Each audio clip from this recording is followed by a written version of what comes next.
Kung napamahal ko yung mga manok na binenta ko kanina, na pinadala ko dun, kaya mo din yun. Kaya lang, hindi mo kaya yun ng one snap. Si Lord lang nakagawa nun. Kaya mag-pray ka, manalangin ka. One snap, pag si Lord ang gumalaw, kita niyan kung kaya mo bang i-handle yung ibibigay niyang biyaya sa'yo. Ito lang ang sasabihin ko sa'yo, may stress ka sa pagdadaanan mo. Pero kung hindi mo kayang i-handle ang stress, hindi mo kayang i-handle ang success.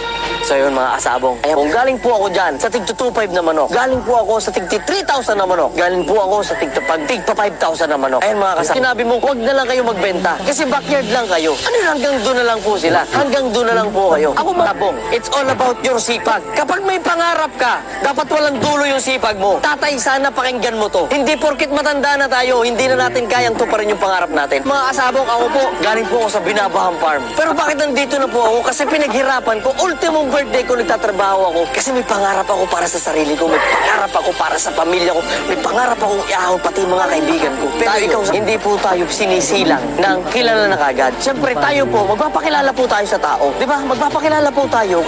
Gagawa po tayo ng paraan para makilala po tayo. Para po malaman ng mga magsasabong yung produkto po natin. Di ba nga mga kasabong, yung magtataho nga, araw-araw niyang sinisigaw